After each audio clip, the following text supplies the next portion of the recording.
And we're live. Conference championship recap. What the hell happened last night? I don't know, guys. What do you think? And some crazy stuff went down. Let Dante start it up since he went 2-0 with his predictions, so he's the expert. I mean, it went just as expected. Tom Brady got the win. The Chiefs got the win. I knew this was going to happen, so I don't know why you're saying it's so crazy. But I'd like to hear your take on it, Jack. You thought the Bucs game was rigged? I want to hear what was rigged about this game. I mean, I was a little upset during the first half of the Packers-Buccaneers game because I saw some plays where I thought some calls should have been made that were not made. For example, Rodgers threw his first interception of the game, and the receiver was being held the entire time by the defensive back that made the play, but they didn't call it. And then later on in the game, early in the third quarter, the Bucs forced a fumble, and on the same play, I believe the running back was hit helmet to helmet, and they didn't call that either. So that wasn't helmet to helmet, though, Jack. That was shoulder to shoulder. Maybe you see it differently than I did. I just saw, Jack, we can watch the replay right now. That was shoulder to shoulder. Pull the audience. Audience, what do you think? Listen, I'll take your word for it. Leave a comment section. Was it helmet to helmet?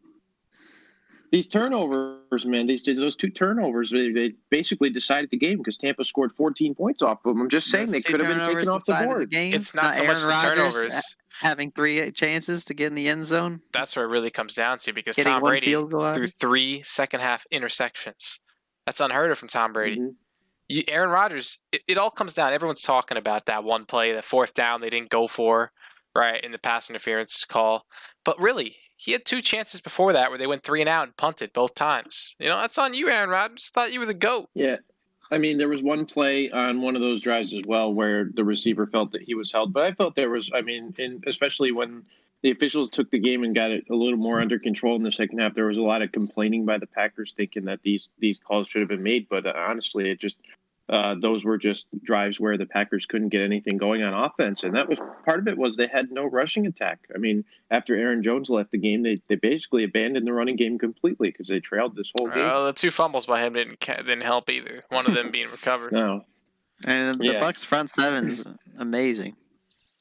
It really is, Dante. They have a very, very good front seven. They also they got some sacks. They got to Aaron Rodgers. They frustrated him throughout the game. He did have 346 yards passing, albeit some of it was later on in the game when he was trying to lead him downfield. But, I mean, do you guys think they should have gone for it on fourth down? Well, here's the thing. You got to explain this to me. One play to win the game. Who would you rather have the game in the hands of your defense or your future Hall of Fame quarterback? To me, the answer is pretty clear. You have one play. You're going to trust your defense to get a stop against Tom Brady? That seems like absolute suicide to think that you're going to get a stop there. It's ridiculous to think that. On that third down play, Jason, that flag came out tremendously late. I understand it was you're talking about by the defender, but you're talking about when the Bucs had the ball. Came out late. So that's when the Bucs had the ball. Came out late. You're saying it was rigged, Jack? No, that's not what I'm saying. I'm just saying the flag came out late on that last play. That's all. It came 4 seconds after the play happened. The flag should have come out sooner. The problem was he held him twice. The first time he could have got away with it, and if he didn't held him a second time, the throw was way overthrown. It would have been incomplete. That throw is not going anywhere near the receiver. There was no reason for him to be held on that play. You can't know that as a DB. It's just you got to know you can't just keep grabbing the guy. Eventually, they're going to call, especially with Tom Brady throwing the football. Exactly, and it's on that one was really obvious down, too. So you basically turn the guy around. If you look at the dynamic of this game, I mean, the Packers, they just failed to execute in the red zone multiple times. They settled for field goals on 2 different drives in the game that killed them because they couldn't get into the end zone. I mean, Devontae Adams was basically their only weapon that they thought they would have in this game. He was being doubled all over the field. They had Lazard underneath when they settled for 3 there. That was a huge play Aaron Rodgers missed, and that would have made it 14-14, so it's 14-10 the first half. Yeah. So you're talking about that drive where it was 14-7, and the Packers had a chance to score, and he missed a throw. I mean, Aaron Rodgers didn't show up for a lot of parts of this game. He had some nice throws. He had that nice little 50-yard touchdown pass, but for the most part, they handled him pretty well. The pass rush got to him. He didn't make a lot of plays with his legs this game either, especially that third down where they were trying to tie the game. He didn't scramble. They tried to throw it across his body, and it forced that fourth down field goal decision by Matt LaFleur, which, by the way, we should definitely talk about. But Rodgers, give him some of the blame for this game, man. He didn't show up. Yeah, he's saying that he thought he'd have another chance at it. That's why he didn't run the ball in one of the press conferences. I mean, worst case scenario, you run it, you pick up 5 or 6 yards. You got 4th and goal from the 1 instead of from the 8. It's much more manageable. Also, in terms of the dynamic of the game at that point too, is like it's a 1-score game no matter what happens. So if you go for it there, it's still 31-23. The Bucs probably get the ball at their own 8-yard line. You stop them, you might get another chance to get the ball. I mean, would you have gone for it? I definitely, if I were making that decision, and with Brady on the other side, with how many times he's been to the Super Bowl now, 10. I mean, why would you even risk kicking a field goal and trusting a defense? Your defense wasn't stopping them. Wasn't stopping them all day. Actually, in the second half, they did a pretty damn good job. They held them with basically half 3 is points. A defensive battle. But what you're looking at is Aaron Rodgers with one play with the ball in his hands to win the game and send you to the Super Bowl, or your defense stopping Tom Brady. You know? It's crazy to me. I know it said that there was about a 10% probability both those things happening, even whatever decision they made. So analytically, it was a wash. But I don't think the analytics account for Aaron Rodgers. They probably think like Sam Darnold's throwing the football or something. You know, that's Aaron Rodgers back there. That guy is the highest QBR in NFL history. You're damn near close to it. You know, that guy out there, he's going to make plays. Let him make a play and live or die by it. Yeah, you played to win the game. They just didn't. I agree with you, Dante. They didn't play to win late in the game. They also they seemed like they were playing not to lose by kicking the field goal there and seeing what was going to happen. Before the second half started, that long bomb. Yeah, I was just about to bring that up. I mean, how do you play one-on-one coverage when you know the situation that's at hand? I mean, what is Greg Williams calling the plays for the Packers defense? You play press man and you blitz. They're trying to play like the Philadelphia Eagles out there. I mean, what are they going to do? They're going to do a quick out and try and get a shorter field goal, or they're going to take a shot at the end zone. Either one, you do 2 single high safeties up there. That man, Kevin King got himself destroyed yesterday, Jason. He got himself absolutely destroyed out there. I mean, I think he got beat on a touchdown early in the game by Evans, and then he had that single coverage that he totally blew, and a couple other plays where he was lost in coverage. For the running touchdown, had a bad game all around. Basically, was involved in every scoring play for the Bucs. That Fournette run to make it 14-7 was pretty impressive. One of the best runs I've seen from Fournette this year. It's impressive from any back to spin like that. There's some guy on the Packers that lost 2 games this postseason. Guy on the Packers that lost 2 games this postseason, Dante? He was on the Ravens. They lost. They cut him. Got signed to the Packers. Lost again. Curious if he's going to get signed again this week. You're going to get signed to a Super Bowl team after you lose twice in the playoffs? Well, Tampa ain't going to sign him, so that's for sure. Maybe the Chiefs sign him. Yeah, that rule is a little ridiculous that you can... So if a guy is on your practice squad, you can sign him to your team, right, and have him start the next week, I'm pretty sure. So the Packers signed the guy from the Colts. So I think that's who you're talking about. No, it was the guy from the Ravens. Okay, maybe it was a Ravens. I'm blanking on his name. Oh, that rule's ridiculous, Jack. That's why Chase Blackburn got that interception in the Super Bowl. Oh, but he shouldn't be on the team. I see how it is. No. Well, I'm not going to go back in history and talk about that, but in terms of this game, too, just Green Bay, I mean, they only had 67 total rushing yards, too, which is, I mean, how can you not run the ball against this Bucs defense in... Because it's good. This postseason, I know the defense is good, but you got to try to get something going there. And I just think, once they lost Aaron Jones, they lost sight of it completely. They have some decent backup running backs. I guess they just were relying too much on Aaron Rodgers' arm. He has the weapons, just didn't have that good of a ball. You gonna trust your backup running back against the front 7 of the Bucs, or you gonna trust Aaron Rodgers? Okay, well, you're gonna trust Rodgers, but still, they have a. They didn't. They have a decent. They backup did. They running kicked the back, field goal. That's the crazy part. They didn't. Mm-hmm. They didn't. And Jason, on those 2 possessions, the one before it was 14-10, and the one where they made it 31-26, on all 3 downs on both those possessions in the red zone, they didn't attempt one running play. They didn't try it once, which is ridiculous in my opinion. They weren't getting yards. The receivers weren't open. The receivers were not open in the end zone, except on the one where Rodgers missed Adams early in the game. Yeah, but how do you, as the Green Bay Packers, struggle so much from playing from behind? I mean, the Kansas City Chiefs seem to love playing from behind. They seem to play better when they're down. And the Packers, they go down by 4 points, and it's like, oh no, it's here we go again. Aaron Rodgers is being all lethargic on the sideline. When you guys see the thumbnail, you'll see what I mean. It's just come on, man, a little bit of that fighting spirit. I thought this guy was supposed to be one of the best quarterbacks in the league, and his team gets down, he's just like blaming other people, and in the post-game presser, he was like, "Yeah, it wasn't my decision," basically saying it was all his fault, all his coach's fault, not his fault for not executing on any of the previous 3 plays. You know, I mean, Aaron Rodgers is always passing the blame. At what every point single time do you stop being passive aggressive and start taking some blame for actually failing in the big spot? Right, like he could have said that's on me. For example, that interception he threw late in the second quarter, that throw was totally on him. It wasn't a good throw, even if the guy was held. So I don't know. I mean, the fumble wasn't on him, but the interception definitely was that led to 7 points. When they win in, it's all like, oh yeah, our team's great, and then when they're losing, yeah, it wasn't me.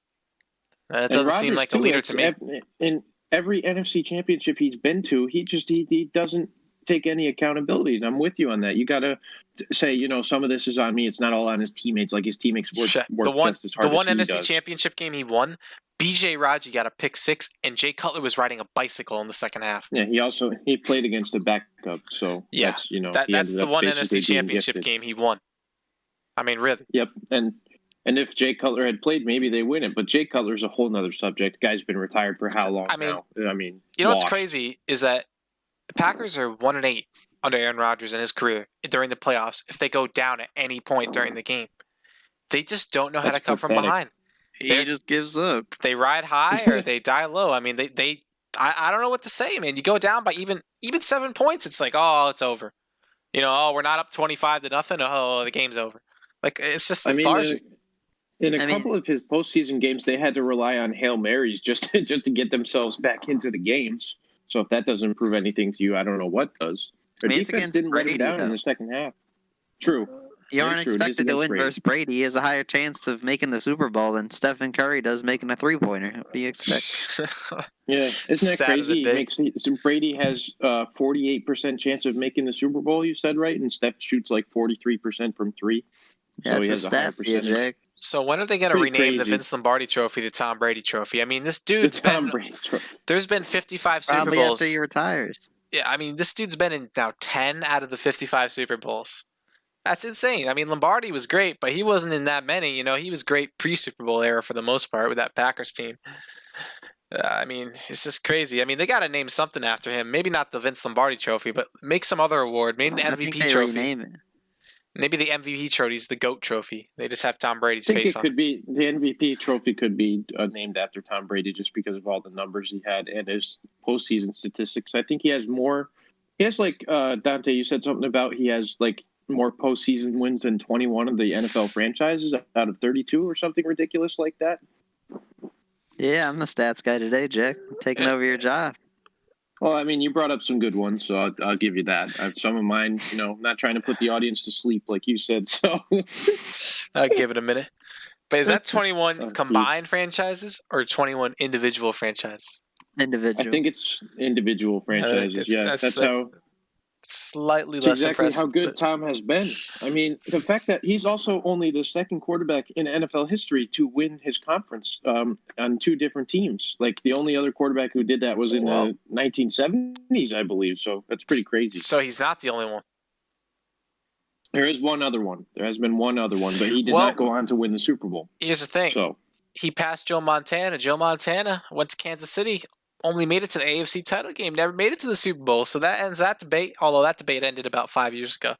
I mean, Tom Brady is the unglorified GOAT, and only people who really think that he's not are some of those delusional Aaron Rodgers love fanboys or people who think Mahomes is going to win 10 Super Bowls. But let's be real here. For now and for the foreseeable future, no one's passing this guy's success.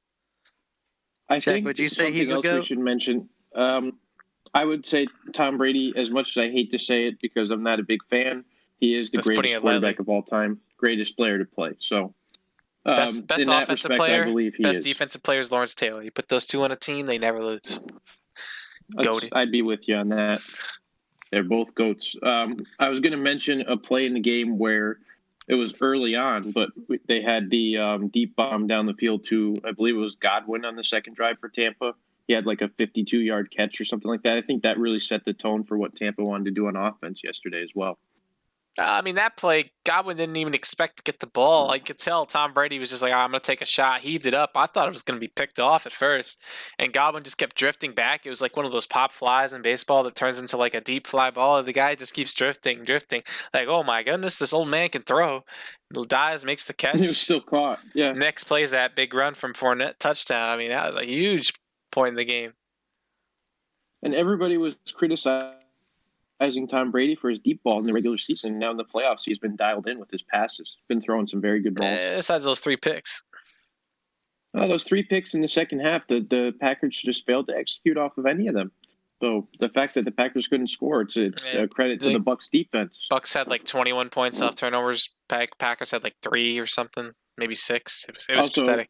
Something misleading about the game is that Valdez-Scantling had 115 yards receiving, but I think he had about 50 of that on one play. You said, right, Jason? Early touchdown. So he still was the best receiver.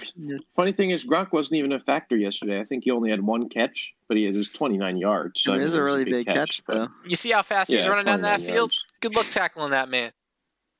I mean, he's basically a bulldozer once he gets out in open space. He was making some good blocks, though. That was his job. Man's going to be collecting Social Security soon, but he can still catch football. Yeah, he can. That's for sure. Also, the fact that Brady threw 3 interceptions in this game, I think one of them was just a product of Mike Evans ran the wrong route on the one that was going deep. And then a couple of the others were just the tip ball to Mike Evans was just an unfortunate turn of events for the Bucs, in my opinion, because it just tipped off his hands and ended up being picked. Happens a lot in the league. And yeah, I mean, I think if you can really just look at this game, people said, oh, you can't really doubt Tom Brady, but the Packers definitely should have won this game from just a talent perspective. I mean, their team was loaded. They've been playing really great all year. And unlike the other game, I mean, this is a game where I think the majority of people definitely picked the Packers to win this game. They just weren't believers. They're haters.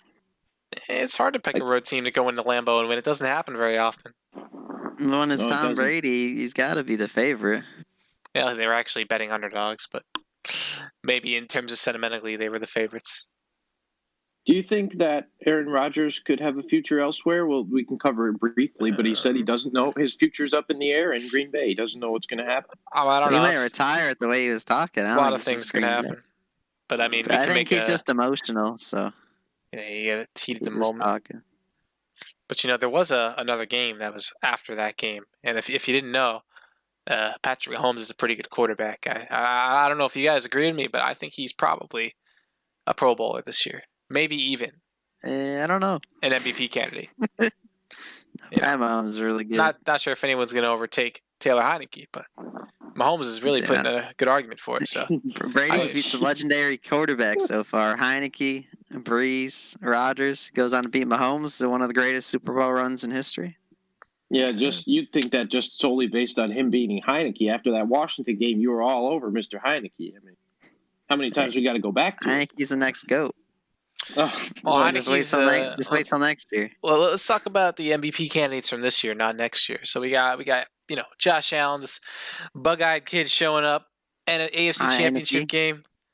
What's gonna happen on the road? He's on the road. There was a betting line, plus or minus 2 20-yard sacks from Josh Allen. Unfortunately, folks, hope he took the over because this man, as great as he is, as many plays as he makes, something about running backwards. He just thinks that if I keep running backwards, I might actually score a touchdown if I run to the other end zone. Oh, wait, that's a safety.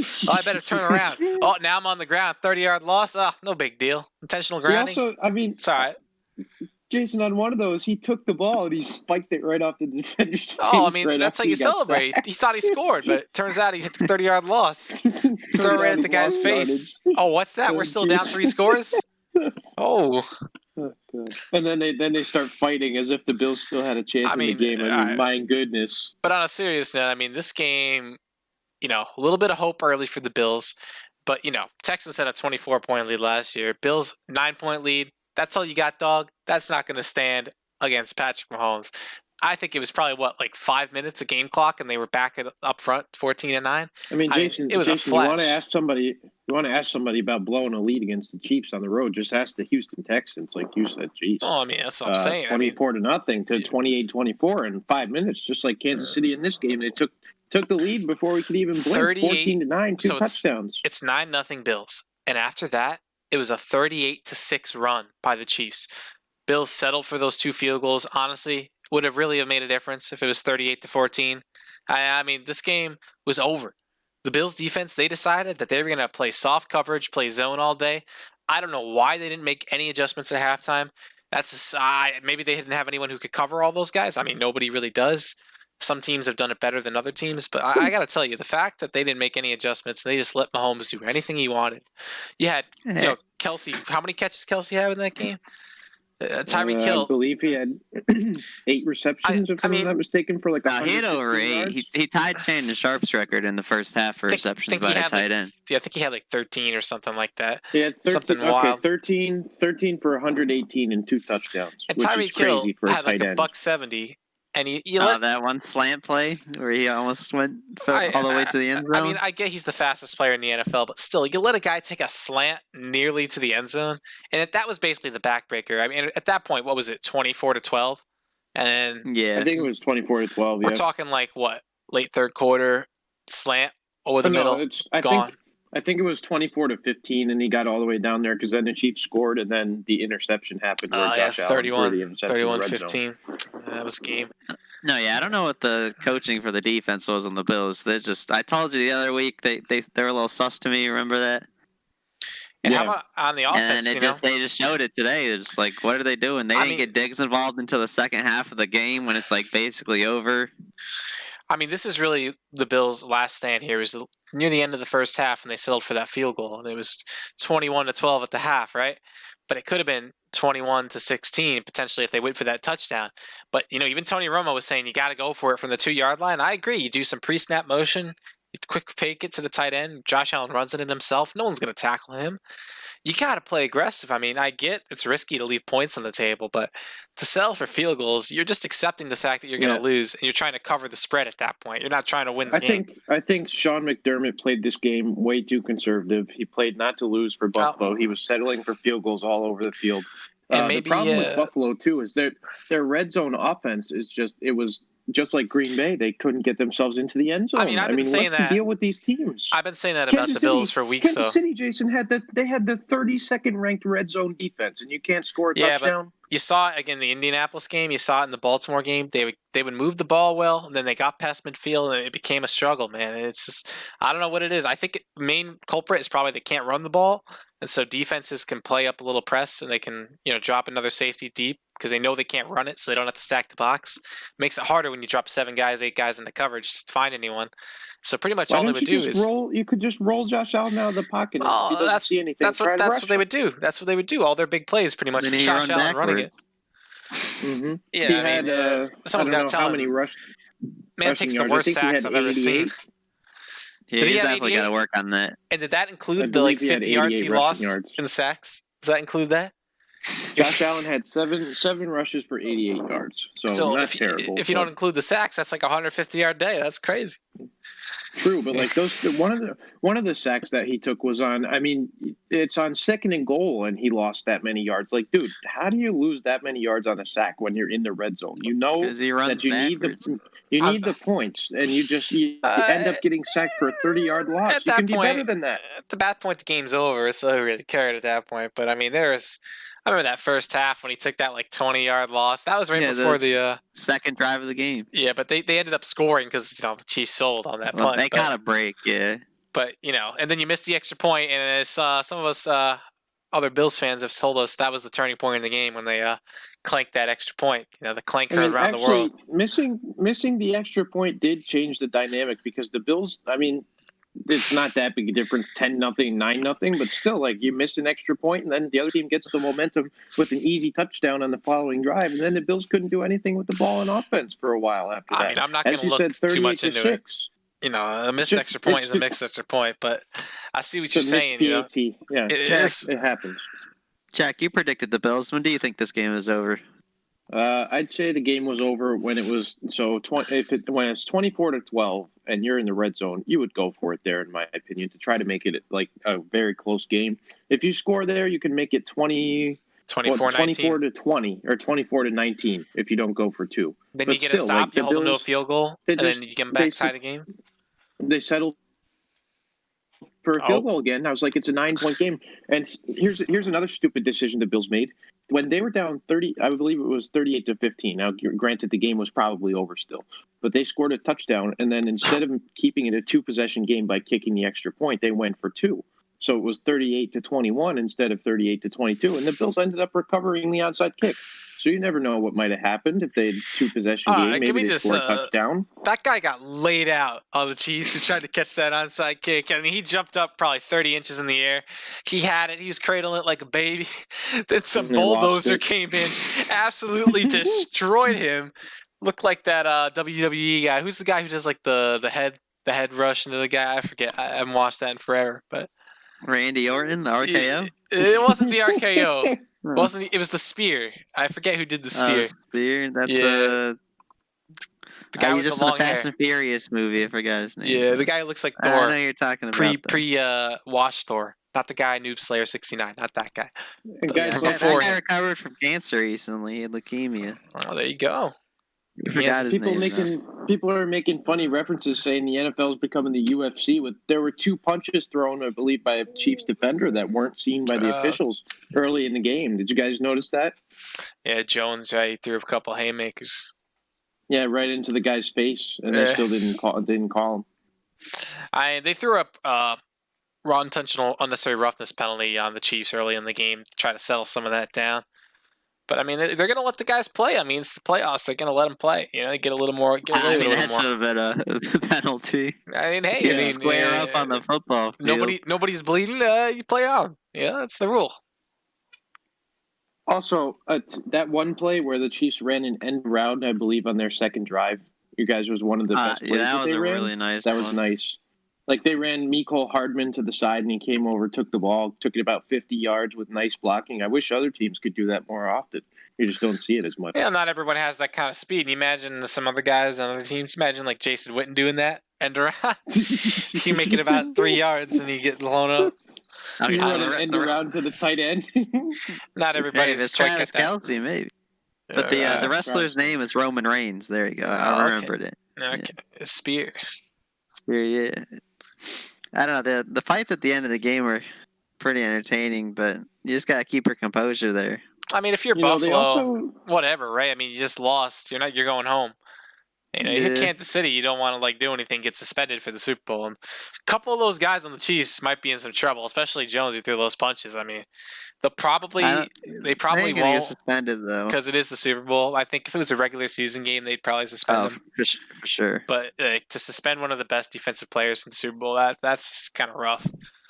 And, something big I took from the game too was during that sequence, Patrick Mahomes was a leader on the sideline and basically told his guys to come off the field and get off the field during that sequence because he didn't want anybody to get in trouble. I don't know if you guys picked up on that, but that's the difference between Mahomes and Rodgers. Rodgers is being all passive aggressive on the sideline, and you got Patrick Mahomes over there saying, "Hey man, let's go, we got this." 180, whatever his pre-snap motion is. Josh Allen's sitting here. I pulled up right now. Everyone knows that Josh Allen's looking like after that sack. So, if you know, you know. Which one? If you know, you know. Yeah, there were many. If you know, you know. Josh Allen also was 28 for 48 in the game with just 287 yards. The Bills, again, no running game whatsoever. I don't know what I was thinking they could run the ball against Kansas City. I guess I'm crazy. But Singletary, I didn't think even had 30 yards. So that's a big problem. Josh Allen, your leading rusher, that's not going to get it done in the playoff game. It's just not good enough. Got it on the past 2 playoff games. Yeah, but their defense was the biggest reason that they ended up winning those games. I mean, maybe not the first one, but the Baltimore game, their defense shut down Lamar Jackson, and they couldn't shut down the Chiefs. But who shuts down the Chiefs? How many regular season games have they and playoff games have they lost with Mahomes? I think 2 combined. That's just insane. Yeah, Josh Allen was just off this game. Some of the throws he was making was what you throw against me and Madden. Yeah, Dante, on the first drive, I think he threw a ball on third down that totally should have been intercepted. That basically offensive player went in and knocked it down so that they could even get their first 3 points. So the fact that they even got the 3 points there was lucky. He probably should have thrown more than one interception, but the one he threw in the red zone was deflected and intercepted. So just like in the Packer game, just an unfortunate turn of events when you get a ball deflected and intercepted like that, especially when they were still in the game. I mean, after that, the Chiefs scored. You could just see the Bills' morale getting lower and lower. If 9-0, it was like at an all-time high, and then 9-7, it's like, okay, we still got this. 14-9, okay, it's Kansas City. We tied a score. We got to score. 21-9, it's like, oh man, and it never recovered. I mean, when you saw the it factor from the Bills. They were never But they steamrolled. Like they're just happy. They're just happy to be there. But they steamrolled the entire league up to that point. Ever since that Hail Mary, whenever week that was, like week 8, they hadn't lost a single game. They had steamrolled every opponent they had played, or at least one.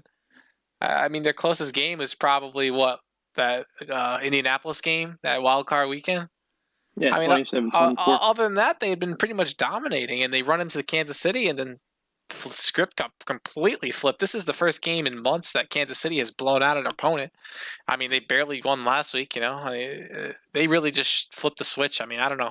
Some teams can do that. The Golden State Warriors could do that. I remember that year they swept the finals. They go 500 in the second half, and then playoffs came and they just turned it on. Some teams can do that. I didn't know the NFL teams could do that, but the Chiefs, they really flipped the switch when they needed to. But Cleveland has, in my opinion, a better defense than Buffalo. That's why Cleveland was able to play a closer game. Well, Cleveland they have better also pass rushers, has a run better game. Everything pretty much. And the thing is, they can run the ball. When you dominate time of possession, a lot of things can change, because if you just let Kansas City go on the field for 30, 40 minutes a game, they're going to put up 40 points on you. That's just how it is. Yeah, and it's totally misleading that Buffalo had 129 total rushing yards, because why would anyone think that Buffalo would lead in statistics in terms of rushing yards? They don't have that good of a running game, and it's totally misleading. Well, most of those are just Josh Allen scrambles. It wasn't like they were running the ball effectively. No, and the Kansas City running back has filled in nicely as the backup. I believe his name is Williams. They have 2 Williams. One opted out of the season. The other one is playing this year in the postseason. He had 52 yards and a touchdown. Had a pretty good game. But, I mean, if you really just look at it, I mean, you got the next game, the Super Bowl 55, changing of the guard, Tom Brady, the GOAT, Patrick Mahomes, maybe the future GOAT. And you know what? Maybe the Bills will be back next year. Who the hell knows what the Packers are going to do? I don't know. We'll see what happens with that. But, I mean, if you guys have any concluding thoughts you add to either of these games before we wrap it up here. I have one thing. So, Jack, you're saying the Browns have the better offense and defense. Would you pick them over the Bills if they played?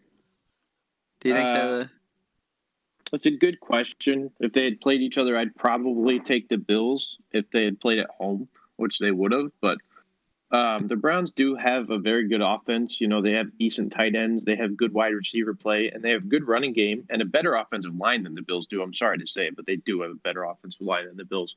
So I think I'd give defense? Cleveland a chance, but Buffalo at home is a completely different animal than on the road. So it would have been probably a pretty close game between those two teams. All right. I was just curious about that. And something of note, too, is this is the first time in NFL history, I don't know if we mentioned this before, that a team is playing their Super Bowl in their home stadium. So credit to the Bucs for getting there. Yeah, it's totally in their control to have home field advantage.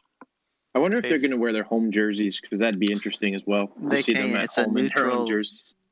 It's a neutral zone or whatever. Neutral site term game. for it. Yeah, neutral site game. Hey, team that wears the white jerseys is really good record in Super Bowls, right? Yeah, I'd love to hear that statistic. In Super Bowls, the team with the white jerseys wins a lot of the time. And then usually their conference will dominate. It just depends. That's a good statistic. I'm writing that down.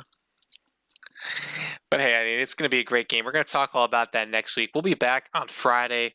If you want a specific topic that you want us to talk about, just leave a comment. Of course, like and subscribe, share with everyone. Jack's going to be sharing with everyone he knows, so we're probably going to get 3 billion views. Ring the bell.